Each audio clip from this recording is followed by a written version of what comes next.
Hello friends, എല്ലാവർക്കും നമസ്കാരം. നിങ്ങളേവരും കാത്തിരിക്കുന്ന രേവതിയുടെയും സച്ചിയുടെയും ഇന്നത്തെ വിശേഷത്തിലേക്ക് എല്ലാ കൂട്ടുകാർക്കും സ്വാഗതം. എല്ലാവർക്കും നല്ലൊരു ദിവസം ആശംസിച്ചുകൊണ്ട് തന്നെ നമുക്ക് ഇന്നത്തെ വിശേഷത്തിലേക്ക് കിടക്കാം. അതിനു മുമ്പായിട്ട് ആരെങ്കിലും ഈ ചാനൽ ആദ്യമായിട്ട് കാണുന്നുണ്ടെങ്കിൽ ഒന്ന് സബ്സ്ക്രൈബ് ചെയ്ത് വെക്കണം കേട്ടോ. അതിനോടൊപ്പം മാക്സിമം എല്ലാവരും നമ്മുടെ വീഡിയോ ഇഷ്ടപ്പെടുകയാണെങ്കിൽ തീർച്ചയായിട്ടും ഒരു ലൈക്ക് അടിച്ചിട്ടേ പോകാവുള്ളൂ.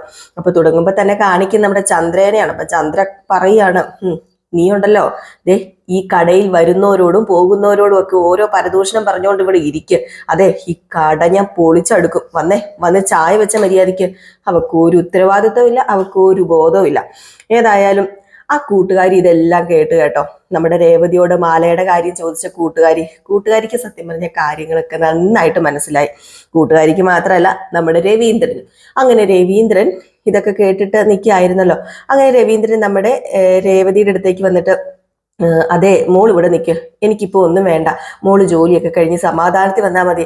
അയ്യോ അത് സാരമില്ല അച്ഛൻ, ഞാനിപ്പം വരാം, ഞാൻ ചായ എടുത്തു തരാം. വേണ്ട മോളിപ്പോ ഇവിടെ നിൽക്ക്, മോള് പൂവൊക്കെ കെട്ടി സമാധാനത്തിൽ വന്നാൽ മതി എന്ന് ഞാൻ പറഞ്ഞല്ലോ. അപ്പോഴത്തേക്കാണ് കൂട്ടുകാർ ചോദിച്ചത്, എന്താ രേവതി ഇത്, നീയല്ലേ പറഞ്ഞത് നിന്റെ അമ്മായിയമ്മ നല്ലവളാ, നിന്നോട് സ്നേഹമാണെന്നൊക്കെ. ഇതിപ്പം അവര് നിന്റെ നേരെ വാളെടുക്കുകയാണല്ലോ. ഓ വല്ലാത്ത കഷ്ടം തന്നെ. അയ്യോ അതൊന്നുമില്ല ചേച്ചി, ലേറ്റായി, ഞാൻ ബ്രേക്ക്ഫാസ്റ്റ് ഉണ്ടാക്കിയില്ല. അമ്മ അതുകൊണ്ട് പറഞ്ഞതാ, അല്ലാതെ എന്നോടുള്ള ദേഷ്യം കൊണ്ടൊന്നുമല്ല. കടയിൽ വന്നാലേ സമയം പോകുന്നത് അറിയില്ല, മറ്റതെല്ലാം അങ്ങ് മറന്നു പോകും. നീ അഭിനയിച്ച് ബുദ്ധിമുട്ടട്ടെ രേവതി, എനിക്കെല്ലാം മനസ്സിലായി. നിന്റെ അമ്മായിയമ്മയുടെ മുഖം കണ്ടു കഴിഞ്ഞിട്ടുണ്ടെങ്കിലേ എല്ലാവർക്കും എല്ലാം മനസ്സിലാകും. അതുകൊണ്ട് നീ കിടന്ന് അഭിനയിച്ച് കുളവാക്കുമെന്നും വേണ്ട കേട്ടോ എന്ന് പറഞ്ഞുകൊണ്ട് നമ്മുടെ ആ ഒരു കൂട്ടുകാരി അങ്ങ് പോയി. നമ്മുടെ രവീന്ദ്രൻ ഇത് കേട്ടു കേട്ടോ. രവീന്ദ്രൻ ഇത് കേട്ട് കഴിഞ്ഞപ്പോഴത്തേക്കും രവീന്ദ്രനും അങ്ങ് എന്തോ പോലെ ആയിപ്പോയി. പാവം നമ്മുടെ രേവതി എല്ലാവരെയും വെള്ളപൂശാനൊന്ന് ശ്രമിച്ചതാണ്, പക്ഷെ പറ്റിയില്ല. ചന്ദ്ര തന്നെ കുളവാക്കി കൈ കൊടുത്തു. എന്തായാലും ഈ സമയം നമ്മുടെ രവീന്ദ്രൻ ചന്ദ്രയുടെ അടുത്തേക്ക് ചെല്ലാണ് കേട്ടോ. ചന്ദ്രയാണെങ്കിലോ ഫോണിലൊക്കെ കുത്തിപ്പിറക്കി എന്തൊക്കെയോ കാണിച്ചോണ്ടൊക്കെ ഇരിക്കുകയാണ്, കാലുമേ കാലൊക്കെ വെച്ച്. അപ്പോഴത്തേക്കും രവീന്ദ്രൻ ഇങ്ങനെ ചന്ദ്രനെ തന്നെ നോക്കിക്കൊണ്ടിരുന്നപ്പോഴത്തേക്കും ചന്ദ്ര ചോദിച്ചു, എന്താ നിങ്ങൾ ഇങ്ങനെ നോക്കുന്നേ? അത് പിന്നെ ചില വിചിത്ര ജീവികളെ കണ്ടാൽ ഇങ്ങനെ നോക്കി പോകൂലേ? ഞാൻ വിചിത്ര ജീവിയാണെന്നാണ് നിങ്ങൾ ഈ പറയുന്നത്? നീ മനുഷ്യര് സംസാരിക്കുന്നത് പോലെ അല്ലല്ലോ ചന്ദ്ര സംസാരിക്കുന്നത്. എന്തൊക്കെയാ നീ ഈ പറയുന്നത്?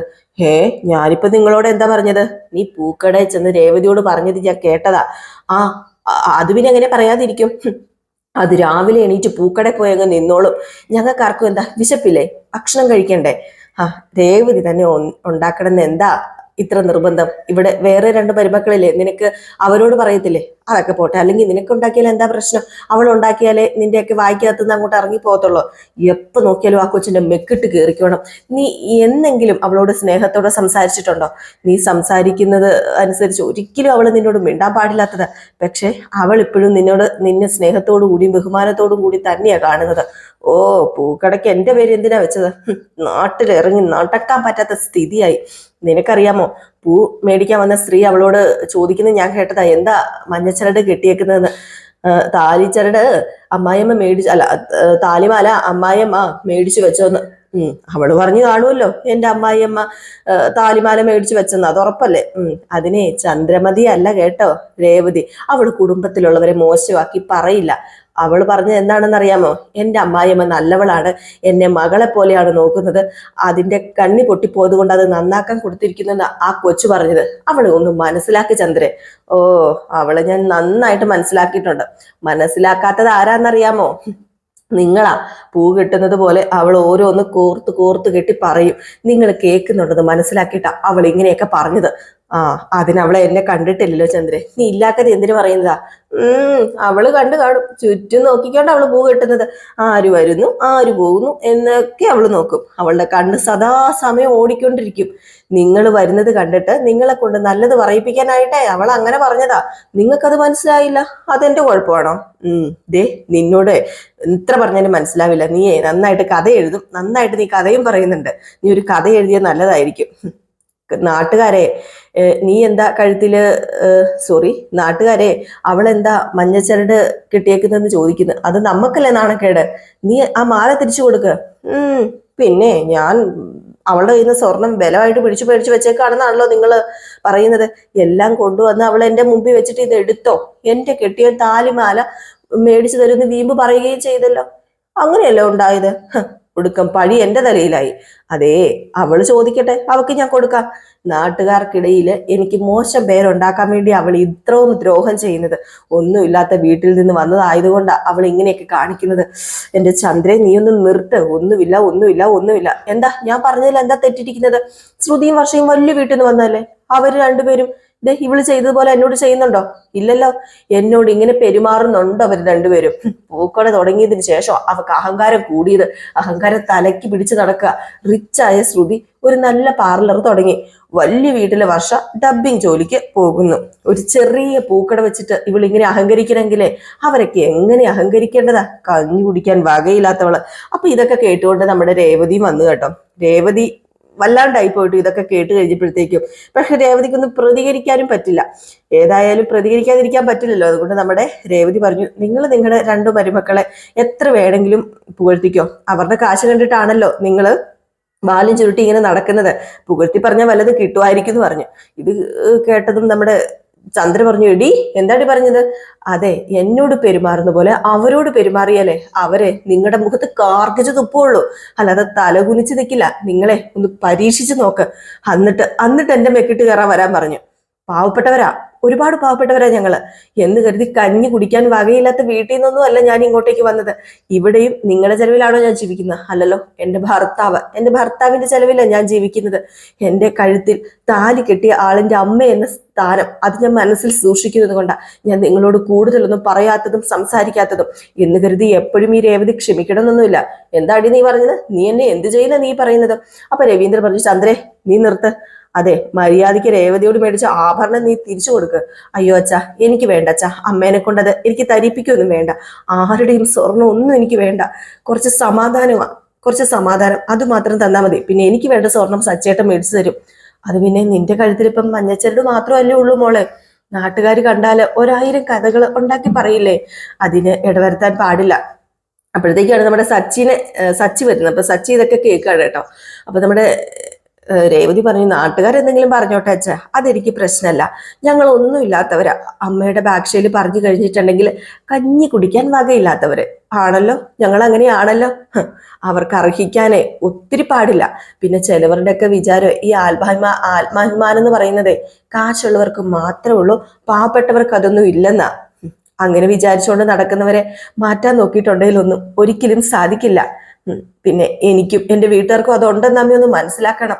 ഓ, കണ്ടില്ലേ, ചുറ്റി വളഞ്ഞ് അവൾ എന്നെയാ പറയുന്നത്. അപ്പൊ ഇത് കേട്ടോണ്ട് നമ്മുടെ സച്ചി ഇങ്ങോട്ട് വന്നു. സച്ചി വന്നിട്ട് പറഞ്ഞു, ചുറ്റി വളഞ്ഞൊന്നുമല്ല, നേരെ ഇങ്ങനെ മുഖത്ത് നോക്കി തന്നെയാണല്ലോ അവള് പറയുന്നത്. അപ്പം ചന്ദ്ര പറഞ്ഞു, അതെ രേവതി, താലിമാലയെങ്കിലും അത് മേടിച്ച് കഴുത്തയിലിടാൻ ഇങ്ങനെ രവീന്ദ്രൻ പറയാണ്. അപ്പോഴത്തേക്ക് നമ്മുടെ രേവതി പറഞ്ഞു, വേണ്ട, താലിമാല എനിക്ക് സച്ചേട്ടൻ മേടിച്ചു തന്നോളും. വേണമെങ്കിൽ സച്ചേട്ടനെ ഇന്ന് തന്നെ ആ മാല എനിക്ക് മേടിച്ചു തരും സച്ചേട്ടൻ വിചാരിച്ചാല്. അയ്യോ, വാങ്ങിത്തരും. അവന് സ്വന്തമായിട്ട് സ്വർണ്ണക്കട ഉണ്ടല്ലോ. അവിടെ നിന്ന് 4 ഡസൻ മാല എടുത്ത് ഭാര്യയ്ക്ക് കൊണ്ട് കൊടുക്കും. ഇവള് പറയുന്നത് കേട്ടാ ഓർക്ക് ഇവൻ ഒരുപാട് സ്വർണ്ണക്കട ഉണ്ടെന്ന്. വർത്താനത്തിന് ഒരു കുറവുമില്ല. ഇവൻ വെറും ഒരു ഡ്രൈവർ ആണെന്നുള്ള കാര്യം നീ മറക്കണ്ടടി. അതൊക്കെ മറന്നിട്ട് നീയേ തലമറന്ന് എണ്ണ തേക്കരുത്. നീ ഒരു 60 വയസ്സ് വരെ ഒന്ന് കാത്തിരിക്കുക. ചിലപ്പം അവൻ മേടിച്ചു തന്നിരിക്കും. അല്ലാതെ ഈ അടുത്ത കാലത്തൊന്നും നടക്കില്ല. അപ്പോഴത്തേക്ക് നമ്മുടെ രേവതി പറഞ്ഞു, സച്ചേട്ടന്റെ ജോലിയെ കുറച്ച് കണ്ട് സംസാരിക്കരുത്. അപ്പൊ ചന്ദ്രയോട് രവീന്ദ്രൻ പറഞ്ഞു, ഇവനും നിന്റെ മകനാ. നാട്ടിലെ ഏതോ ഒരുവിനെ കുറിച്ച് പറയുന്നത് പോലെ ഇവനെ പറയരുത്. അപ്പൊ നമ്മുടെ സച്ചു പറഞ്ഞു, വിടച്ച, എന്തിനാ വെറുതെ? ഇതൊക്കെ ഇന്നും ഇന്നലെ ഞാൻ കേൾക്കുന്നതാണോ? ഇതൊക്കെ സ്ഥിരം കേട്ട് എന്റെ കാതിൽ തഴമ്പ് വീണ് തുടങ്ങി. എപ്പോഴാ ഇവരെന്നെ കുറിച്ച് നല്ലത് പറഞ്ഞിട്ടുള്ളത്? ഇതുവരെ ഇവരെന്നെ കുറിച്ച് നല്ലത് പറഞ്ഞിട്ടില്ലല്ലോ. എന്നെ പരിഹസിക്കാതെയും കുറ്റപ്പെടുത്താതെയും ഒക്കെ ഇവർക്ക് ഉറക്കം വരുമോ? എന്താടാ നിന്നെ കുറിച്ച് പറയാനുള്ളത് നല്ലത്? എന്തെങ്കിലും നിന്നെ കുറിച്ച് പറയാൻ നല്ലതുണ്ടോടാ? നീ എത്ര ലിറ്റർ മദ്യം ഒരു ദിവസം കുടിച്ചു തീർക്കുന്ന വേണമെങ്കിൽ വലിയ ഗമയോടുകൂടി പറയാം. അപ്പോഴത്തേക്കും വീണ്ടും നമ്മുടെ രേവതി പറഞ്ഞു, അമ്മ രേവതിനെ കുറിച്ചല്ല, സച്ചേട്ടനെ കുറിച്ച് നല്ലത് പറയുകയൊന്നും വേണ്ട. അതിന് അമ്മയുടെ സർട്ടിഫിക്കറ്റ് ഒന്നും വേണ്ട. ഇദ്ദേഹം നല്ല ആളാണെന്ന് എനിക്കറിയാം. പിന്നെ ഡ്രൈവർ ജോലി, അത് നല്ല ജോലി തന്നെയാ. ഇദ്ദേഹം ഈ വീട് പുലർത്തുന്നത് ആ ജോലി കൊണ്ടായിരുന്നല്ലോ. ആ ജോലി കൊണ്ട് തന്നെ സച്ചേട്ടൻ എനിക്ക് താലിമാല മേടിച്ച് തന്നിരിക്കും. നോക്ക്, നിനക്ക് വേണമെങ്കിൽ എന്നെ മുമ്പിൽ കൊണ്ടുവച്ച സ്വർണം എടുത്തോ, അത് ഞാൻ എടുത്ത് തരാൻ ഞാൻ നിനക്ക്. അതെടുത്ത് നീ കഴുത്തിക്കെട്ട്. അല്ലാതെ ഇവനെ വിശ്വസിച്ച് നിന്നാലേ ജീവിതകാലം മുഴുവനും നിന്റെ ഈ കഴുത്തിലെ മഞ്ഞച്ചരട് മാത്രമേ കാണത്തുള്ളൂ. എനിക്ക് എന്നെ സച്ചേട്ടനെ വിശ്വാസമാണ്. സച്ചേട്ടൻ എനിക്ക് താലിമാല മേടിച്ച് തന്നിരിക്കും. ഇദ്ദേഹത്തിന് അതിന് കഴിയും. അതുകൊണ്ട് തന്നെയാണ് ഞാൻ വെല്ലുവിളിച്ചത്. ഞാൻ വെറുതെ ഒന്നും അല്ല വെല്ലുവിളിച്ചത്. അപ്പോഴത്തേക്ക് രവീന്ദ്രൻ പറഞ്ഞു, കേട്ടല്ലോ ചന്ദ്രൻ, നിന്റെ മകനോട് നിനക്കില്ലാത്ത സ്നേഹവും വിശ്വാസവും ഉണ്ടല്ലോ രേവതി മോൾക്കുണ്ട്. അവക്ക് വേണ്ടുവോളം ഭർത്താവിനോട് ബഹുമാനവും സ്നേഹവും വിശ്വാസവും ഒക്കെ ഉണ്ട്. സച്ചി പറഞ്ഞത് ചെയ്യുന്ന അവക്ക് നന്നായിട്ട് അറിയാം. എന്റെ മോൻ അങ്ങനെയാടി, അവൻ പറയുന്നത് ചെയ്യും. അവന് എനിക്ക് വിശ്വാസ, നിനക്ക് വിശ്വാസം ഇല്ലെന്നറിയാം. ഏതായാലും ആ വിശ്വാസം നമുക്ക് കാണാം. നിന്റെ വിശ്വാസമേ അത് ഞാൻ തിരുത്തി കുറിക്കും. അതെ സച്ചിമോനെ, എത്രയും പെട്ടെന്ന് രേവതി മോൾക്ക് താലിമാല മേടിച്ചു കൊടുക്കണം. അത് പിന്നെ മേടിച്ചു കൊടുക്കാം ഞാൻ എന്നിങ്ങനെ പറയാണ് കേട്ടോ. അങ്ങനെ നമ്മുടെ രേവതിയോട് സച്ചി പറഞ്ഞു, അതേ രേവതി, എനിക്ക് വിശക്കുക, ബ്രേക്ക്ഫാസ്റ്റ് ഉണ്ടാക്കിയോ? ഒക്കെ റെഡിയാ, എല്ലാം ഉണ്ടാക്കി വെച്ചിട്ടുണ്ട്. നല്ല ഇടിയപ്പവും മുട്ടക്കറി ഉണ്ടാക്കി വെച്ചിട്ടുണ്ട്. അത് മതിയോ? സച്ചേട്ടൻ ബാ, നമുക്ക് കഴിക്കാം എന്ന് പറഞ്ഞ് നമ്മുടെ സച്ചിനെ വിളിച്ചുകൊണ്ട് രേവതി പോവാണ്. അതിനിടയ്ക്ക് നമ്മുടെ രേവതി പറഞ്ഞു, അച്ഛനും ബാ, അച്ഛന് തരാന്ന് പറഞ്ഞ് നമ്മുടെ രവീന്ദ്രനെ വിളിച്ചു. അങ്ങനെ രവീന്ദ്രന് സച്ചിയും കൂടെ ബ്രേക്ക്ഫാസ്റ്റ് കഴിക്കാൻ പോകാൻ തുടങ്ങിയപ്പോഴത്തേക്കും നമ്മുടെ ചന്ദ്ര പറയാണ്, അതെ രവിയേട്ടാ, ഇവളെന്താ ബ്രേക്ക്ഫാസ്റ്റ് ഉണ്ടാക്കിയ കാര്യം എന്നോട് പറയാതിരുന്നത്? നീ പറയാൻ അവസരം കൊടുക്കണ്ടേ?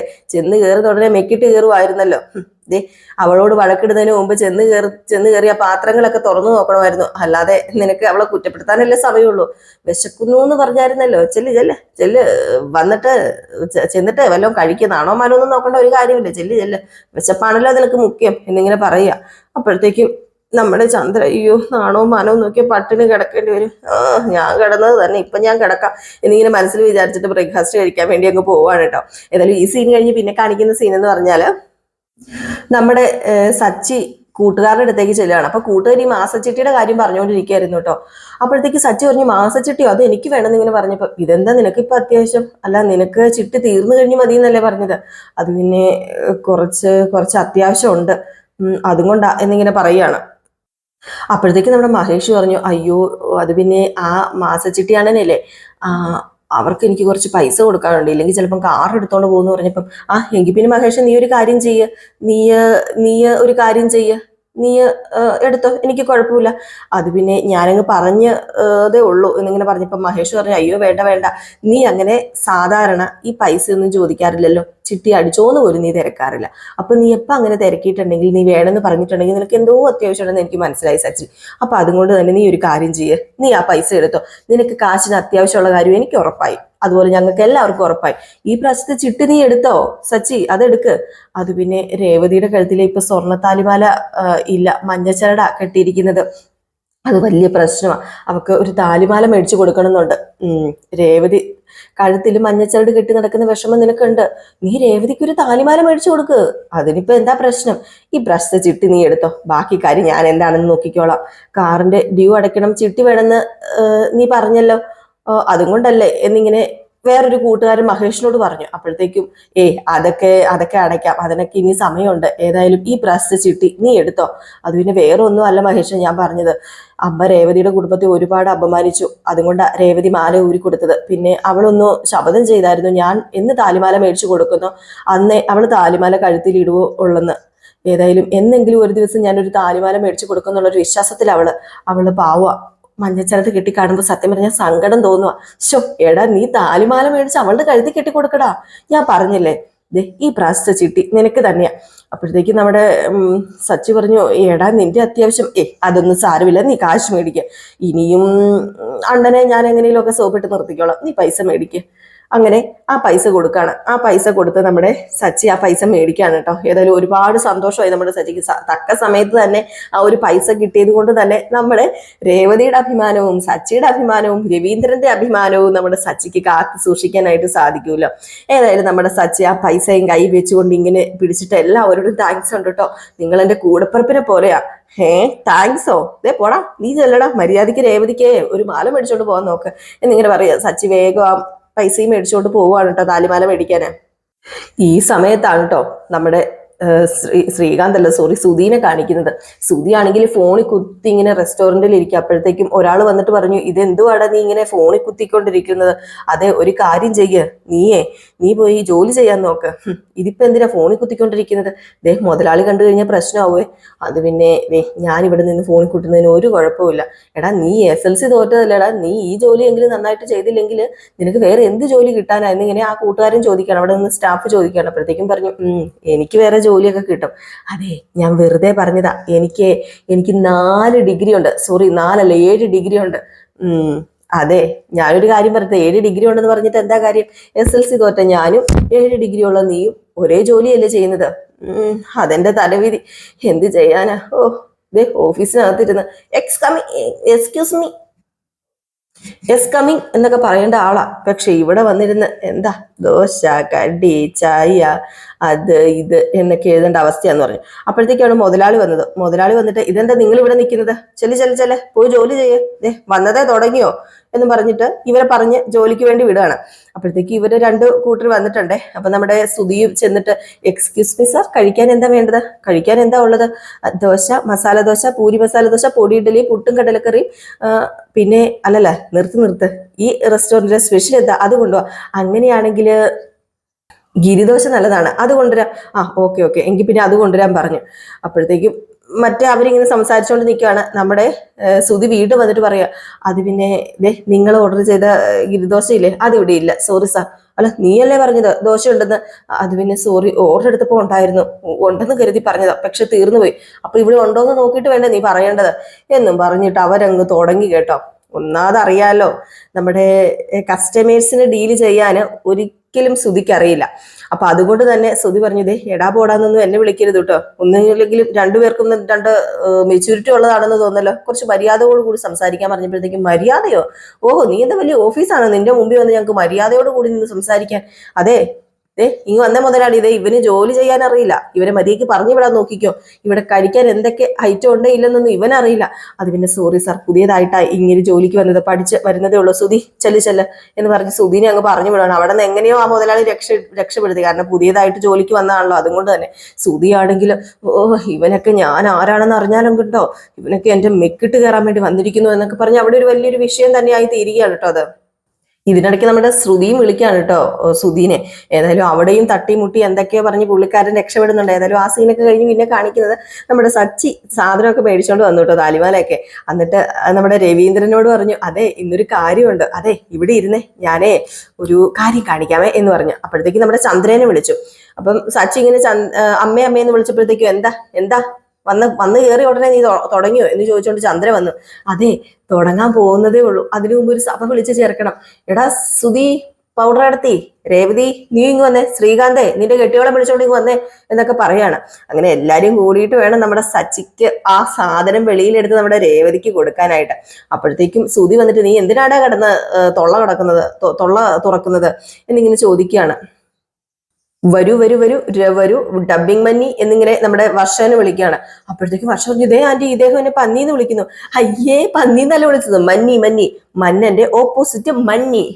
നീ പല ശബ്ദത്തിൽ സംസാരിക്കാറുണ്ടല്ലോ, അതുകൊണ്ടാണ് ഞാൻ നിന്നെ ഡബിൻ മന്നി എന്ന് വിളിച്ചത്. എടാ അവർക്കൊക്കെ ഒരു പേരുണ്ട്, അത് നീ കൂടുതൽ വിളിച്ചാൽ മതി. വേറെ പേരൊന്നും വിളിച്ച് നീ ബുദ്ധിമുട്ടുണ്ടാവും. പാർലർ ഏടത്തി, പൗഡർ ഏടത്തി എന്നൊക്കെ പറഞ്ഞല്ലേ നീ ശ്രുതിനെ വിളിക്കുന്നത്. ആളുകളൊക്കെ എന്ത് വിചാരിക്കും? നിന്റെ ഏടത്തിയല്ലേ അവള്. അച്ഛാ, ഞാൻ ഇവരെ കളിയാക്കി വിളിക്കുന്നൊന്നുമല്ല. അത് ഞങ്ങൾക്ക് മനസ്സിലാവുന്നുണ്ട് എന്നിങ്ങനെ ശ്രുതി പറയുക. എന്നിട്ട് ശ്രുതി പറഞ്ഞു, നീ എന്തിനാ എല്ലാരും വിളിച്ചു പറ്റിയതെന്ന് പറ. അതെ, നിങ്ങൾ എല്ലാവരും ഒന്ന് ഇരുന്നിട്ട് ഞാൻ കാര്യം പറയാന്ന് പറഞ്ഞു. ഏതായാലും എല്ലാവരും അങ്ങ് ഇരുന്ന് കേട്ടോ. അപ്പോഴത്തേക്ക് നമ്മുടെ സുധിയാണ്, മനുഷ്യന് സമയമില്ലാത്ത സമയത്ത് ഓരോ കാര്യങ്ങളുമായിട്ട് ഇറങ്ങിയേക്കുന്നതെന്നൊക്കെ പുറത്താണ് അവിടെ ചെന്ന് ഇരിക്കുന്നത്. ഏതായാലും ഈ സമയത്ത് നമ്മുടെ സച്ചി, ഇനി ഞാൻ കാര്യം പറയാം. അന്നൊരു ദിവസം എല്ലാവരുടെയും മുമ്പിൽ വെച്ച രേവതി, എനിക്ക് നിങ്ങളുടെ ആഭരണങ്ങൾ വേണ്ട, എനിക്ക് എൻ്റെ ഭർത്താവ് താലിമാല മേടിച്ചു തരും, അതേ ഞാൻ കഴുത്തിലിടും എന്നൊക്കെ ശപഥം ചെയ്തിരുന്നില്ലേ? ഓർക്കുന്നുണ്ടോ ഇവിടെ എല്ലാവരും? അപ്പോഴത്തേക്ക് ചന്ദ്ര പറഞ്ഞു, അന്നത്തെ ആവേശത്തിന് ശപഥം ചെയ്തു. നിന്നെ കൊണ്ട് അതിന് കഴിയില്ലല്ലോ, അതിവക്ക് അറിയില്ലല്ലോ. അല്ലാതെ അവൾ ഓരോ കൂത്ത് കാണിച്ചു. എൻ്റെ മുന്നിൽ കൊണ്ടുവച്ച താലിമാല അടക്കമുള്ള സാധനങ്ങളൊക്കെ തിരികെ തരണമെന്ന് പറയാൻ വേണ്ടിയല്ലേ നീ എല്ലാവരും വിളിച്ചു കൂട്ടിയത്? അത് നിങ്ങളുടെ സ്വപ്നങ്ങളിൽ മാത്രം. അത് നിങ്ങളുടെ സ്വപ്നമാണ്, അത് നടക്കാൻ പോകുന്നില്ല. ഡ്രൈവർ രവീന്ദ്രൻ എന്ന് പറയുന്ന ഒറ്റ തന്തയ്ക്ക് പറയുന്ന ഈ സച്ചി സ്വർണത്തിന് വേണ്ടി നിങ്ങളുടെ മുമ്പിൽ കൈ നീട്ടുന്നു കരുതിയെങ്കിലേ തെറ്റിപ്പോയി മോളെ, തെറ്റിപ്പോയി എന്നിങ്ങനെ പറയുകയും ഇന്നത്തെ എപ്പിസോഡ് അവസാനിക്കുകയും ചെയ്യുകയാണ്. നമുക്ക് നാളെ വരെ കാത്തിരിക്കുക. ഇനിയിപ്പോൾ എന്താ സംഭവിക്കാൻ പോകുന്നത് എല്ലാവരും കാത്തിരിക്കുക. ഇനിയിപ്പോൾ വരാൻ പോകുന്നത് നമ്മുടെ നയനയുടെയും ആദർശിന്റെയും കഥയാണ്. അതുമായിട്ട് കാണുന്നവരെ എല്ലാവർക്കും ടാറ്റാ, ബൈ ബൈ.